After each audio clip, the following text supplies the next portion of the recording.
ఎట్లా చూస్తారు గూడెం మైపాల్ రెడ్డి మీ ఎమ్మెల్యేలేనా? అన్న ముందుగా మా ముఖ్యమంత్రి రేవంత్ రెడ్డి గారికి పాదాభివందనం చేస్తున్నాం.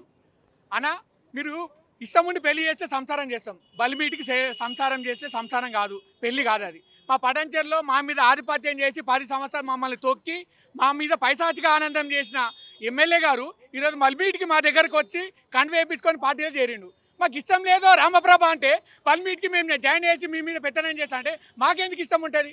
ఈరోజు వచ్చిన వేల మంది కార్యకర్తలు కరుడు కట్టిన కాంగ్రెస్ పార్టీ కార్యకర్తలు, అలా రక్తంలో కాంగ్రెస్ పార్టీ ఉంటుంది. ఈరోజు లాస్ట్ టైం ఎలక్షన్లో కూడా 1,00,000 ఓట్లు తెచ్చిన ఘనకార్యం కాంగ్రెస్ పార్టీ కార్యకర్తలు. అట్లాంటి కార్యకర్తలకు ఇష్టం లేకుండా బలిమీటికి ఆయన తీసుకొని వచ్చి పెత్తనం చేయమంటే ఎమ్మెల్యే ప్రోటోకాలు మేము పని చేస్తాం పెత్తనం చేస్తామంటే మా కార్యకర్తలు మాకు నచ్చదు. మాకు ఇష్టం లేకుండా మా మీద బలవంతం చేస్తే మీ కార్యకర్తలు కావాలా, కబ్జా చేసి ఈడి కేసులు ఉన్న ఎమ్మెల్యే గారు కావాలన్నా తెలుసుకోవాలి. మాకు ఇష్టం ఉన్నది, ఇష్టం లేదన్న దాన్ని బలిమీటికి ఎందుకు చేస్తున్నాం? ఎందుకు? ఇలా ఇంతమంది ఉన్నారు, ఏం అవసరం? లక్షల మంది వేల మంది కార్యకర్తలు రోడ్డు మీదకి ఎక్కడానికి అవసరం ఏముంది? దిష్టి బొమ్మ తలగబెడుతురు. అదే ఇంత ఎమ్మెల్యే 6 నెలలు అయిన తర్వాత కూడా జాయిన్ అయినాక ఎమ్మెల్యే క్యాంప్ ఆఫీస్లో సీఎం ముఖ్యమంత్రి రెడ్డి ఫోటో పెట్టకపోవడము అది బీఆర్ఎస్ వైఫల్యమా లేకపోతే కాంగ్రెస్ వైఫల్యమా? ఆయనకు మనసు నిండా బాడీలో మొత్తం బీఆర్ఎస్ ఉన్నది. ఆయన ఒక్కడే వచ్చిండు, వాళ్ళ తమ్ముడు బీఆర్ఎస్లో ఉంటాడు, కొడుకు బీఆర్ఎస్లో అందరు ఉంటారు. కానీ పనులు మాత్రం ఆయన కేసులో తప్పించుకోవడానికి, ఆయన చేస్తే కొన్ని ఇల్లీగల్ పనులు కాపాడుకోవడానికి తప్ప కాంగ్రెస్ పార్టీ మీద ప్రేమతో మాత్రం రాలేడు. దయచేసి ముఖ్యమంత్రి రేవంత్ రెడ్డి గారికి మా మంత్రివారి దామన్న గారికి ఖచ్చితంగా ఇది చర్య తీసుకొని మాకొద్దు, మాకు ఇష్టం లేదు, మేము సంసారం చేయము, ఆయనతో పని చేయము. అట్లాంటప్పుడు బలిమీటిగా ఆయననే ఉంటాము, ఆయనతో చేయాలంటే మేం కావాలా ఆయన కావాలా తెలుసుకోవాలి ఫస్ట్, అంతే. క్లియర్ కట్గా మీకు గూడెం మైపాల్ రెడ్డి రావడం ఇష్టం లేదా? ఇష్టమే లేదు భయ్. ఇప్పుడు ఎవరైనా ఆ రోజు ముఖ్యమంత్రి గారు కూడా ఎలక్షన్ టైంలో కూడా చెప్పిండు, ఇక్కడ ముఖ్యమంత్రి అయినా ఎమ్మెల్యే అయినా ఎవరైనా కాంగ్రెస్ పార్టీ అన్నాడు. ఆ రోజు ముఖ్యమంత్రి గారు అన్నాడు ఇక్కడ కబ్జాలు చేసిండు అన్ని చేసిండు అని ఆయన ఆరోపణలు చేసిండు ముఖ్యమంత్రి గారే. మరి ఆయన స్వాగతించి కండివేస్తే మాకు ఏడో తీర్చుకుంటాం? మమ్మల్ని 10 ఏళ్ళు వాళ్ళే మమ్మల్ని దొక్కిరు, మా ఎదుగుదలను దొక్కిరు, పార్టీ నాశనం చేసిరు. అన్ని విధాలను నాశనం చేసిన వాళ్ళని తీసుకొని వచ్చి మా కాంగ్రెస్ పార్టీ ఏంగానే గంగల తీరం తీసి పుణ్యాత్ముడు అయిపోతాడా? గంగలకి నీళ్ళు తెచ్చి మైపాల్ రెడ్డి మీద ఏమైనా పుణ్యాత్ముడు అవుతాడా? కాదు కదా. అని వేసే అక్రమ కేసులు అట్లనే ఉన్నాయి, మైనింగ్ డిపార్ట్మెంట్లో ఉన్నాయి, ఈడీ కేసులు అన్నీ ఉన్నాయి. అరే దాదాపు ఒక ప్లాట్ లక్ష గజాల ప్లాట్ ఉన్నదంటే అంతకంటే ఏమున్నది ధైర్యం? ఇంత దోపిడీ చేస్తుండొచ్చు. అది అర్థం చేసుకోకుండా బలమిట్టికి మన పటంచెరు కాంగ్రెస్లో కాపాడనట్టు కార్యకర్తలను బతికించండి, ఇంతకు మించింది లేదు. కార్యకర్తల ప్రాణాలు కాపాడండి, కాంగ్రెస్ పార్టీని బతికించండి. ఇది ఒక్కటి మాత్రం వాళ్ళు కాపాడకపోతే మొత్తం కాంగ్రెస్ పార్టీ పటంచెరులో స్మాష్ అయిపోతుంది, మొత్తం ఇబ్బంది అయిపోతుంది. కాదు, ఇప్పుడు తను మీ ఎమ్మెల్యేగానే ఉన్నాడు కదా, సో ఎందుకు తన మీద ఇన్ని ఆరోపణలు చేయాల్సి వస్తుంది? కాంగ్రెస్ పార్టీలో ఉన్నానని తనే చెప్పుకుంటా ఉన్నాడు కదా. ఎక్కడున్నాడు? మొన్న మేము ఇనాగ్రేషన్కి వచ్చినప్పుడు కాంగ్రెస్ పార్టీ కాండి వేసినాం, ఎందుకు తీసేసిండు? ఇట్లా వేస్తే ఒక సెకండ్ కూడా ఉంచుకోలే, తీసేస్తాడు. ఇన్ఫర్మేషన్ మాకు ఉండదు, బీఆర్ఎస్ నాయకులకు ఫస్ట్ ఉంటుంది, 2 రోజుల 3 రోజుల ముందు ఇన్ఫర్మేషన్ ఆయనకు ఉంటుంది, ఈ రోజు వస్తున్నామని ఇన్ఫర్మేషన్ మాకు ఉంటుంది. అంటే ఎవరి మీద ప్రేమ ఉన్నది? ఎవరి కోసం పనిచేస్తారు? వాళ్ళే చెప్తాడు మీరు రాకండి, మీరు ఇళ్ళనే ఉండురి, మీరు నాకు ఓటేసి గెలిపించారు, మేము కాపాడుకుంటాము, మీరు అందులోకి రాకండి, నేను మిమ్మల్ని మళ్ళీ చేసుకుంటాం, మీకు ఏ పనులు చేస్తా అంటాడు. కాంగ్రెస్ పార్టీ కార్యకర్తలు మొత్తం తొక్కి నాశనం చేస్తున్నాడు. మరి ఇది అధిష్టానం కూడా తెలియకపోతే ఇంత దోపిడీ చేసిన వాళ్ళని కూడా తీసుకొచ్చి కాపాడడం, ఆయన పెత్తనం చేయమంటే కార్యకర్తలు నాయకులు ఏడ పని చేస్తారు? లోకల్ ఎలక్షన్లు వస్తున్నాయి, 3 పార్టీ లీడర్లు నిలబడ్డారు, 3 పార్టీల మీద స్టేజ్ మీద 3 అపోజిట్గా నిలబడి కాంగ్రెస్ పార్టీ మీద నిలబడి నాయకుని మీద నిలబడ్డాడు, గెలిచినోడు అందుకే వచ్చారు, ఓడికొట్టిన వాళ్ళు అందుకే వచ్చారు, ఓడిపోయిన వాళ్ళు అందులోనే ఉన్నారు. ఎవరికి పని చేస్తారు కాంగ్రెస్ పార్టీ కార్యకర్తలు? వాళ్ళకి ఇష్టాలు లేవా? వాళ్ళ మానవత్వం లేదా?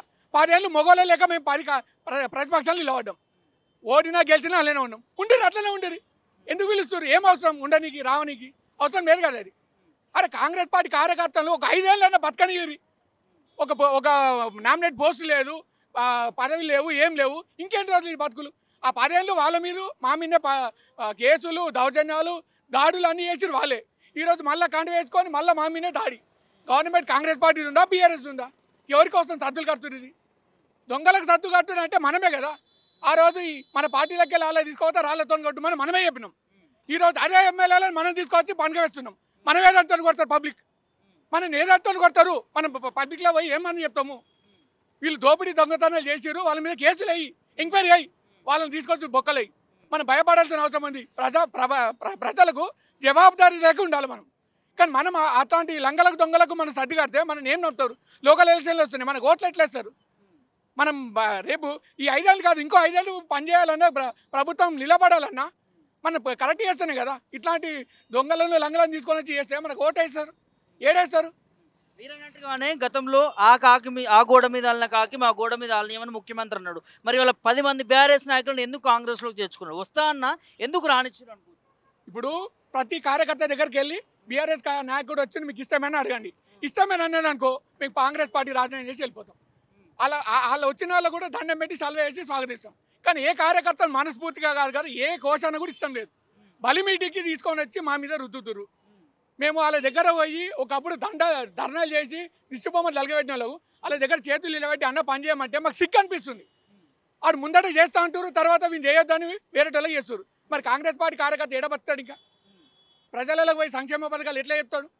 6 గ్యారంటీల కోసం మనం ఏం చెప్తాం? ఈ దొంగలే అవతల సైడ్కి పోయి మీరు ధర్నాలు చేయరి, ఆ గ్రామ సభలు అడ్డుకోరని ఈ వచ్చిన ఎమ్మెల్యేలే చెప్తారు. అదే కాంగ్రెస్ బదలాం చేయాలని. నువ్వు వాళ్ళకే సపోర్ట్ చేస్తే మరి మా కాంగ్రెస్ పార్టీ కార్యకర్తలు ఏం చెప్తారు? ఇంకా ప్రజలకు పోయి పటాన్చెరు కాన్సెన్స్ సంబంధించి బీఆర్ఎస్లో ఉందా కాంగ్రెస్ ఉందా అనుకోవచ్చు అంటే ఏం చెప్తారు? నిజమైన కార్యకర్తలు అందరు కలిసి కాంగ్రెస్ ప్రభుత్వమే ఉన్నది. కాంగ్రెస్ పార్టీ కార్యకర్తలు అందరు కోరుకునే నాయకుడు కాటా శ్రీనివాస్ గౌడ్. ఆ రోజు ముఖ్యమంత్రి గారు బహిరంగ సభలో కూడా చెప్పారు, ఇక్కడ ఎమ్మెల్యే ఎవరున్నా కాంగ్రెస్ పార్టీ ఎమ్మెల్యే మాత్రం కాటా శ్రీనివాస్ గౌడ్ అని చెప్పారు. మేము కూడా మాకు ఆపద వచ్చినా సంపద వచ్చినా ఏ బాధ వచ్చినా కాటా శ్రీనివాస్ గౌడ్కి వచ్చి మేము చెప్పడం జరుగుతుంది. ఆయన మమ్మల్ని ఆదుకుంటున్నాడు, మా సమస్యలు పరిష్కరిస్తుంది. బాగా చెప్తా కాంగ్రెస్ బీఆర్ఎస్ ఎమ్మెల్యే కాదు. ఆయన వచ్చింది ఆయన భయంతో, కేసుల భయంతో, ఈడీల భయంతో, ఇల్లీగల్ ప్రాపర్టీలు ఎక్కడ బయటపడతాయనే ఉద్దేశంలో వచ్చిర్రు. ఆయన సొంత ఆయన లబ్ధి కోసం వచ్చింది కానీ పార్టీ మీద ప్రేమతోనో రేవంత్ అన్న ప్రేమతోనో మాత్రం రాలే. కార్యకర్తలను నాశనం చేయడానికే వచ్చింది కానీ కాపాడడానికి రాలేడు. ఇది 100% ఇది కరెక్టు.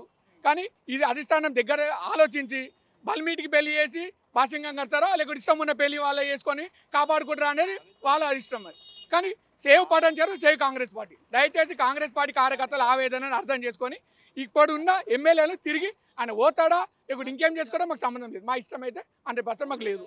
ఇది కాపాడని అధిష్టానానికి చేతులు ఇచ్చి దండం ఇచ్చి చెప్తున్నాం.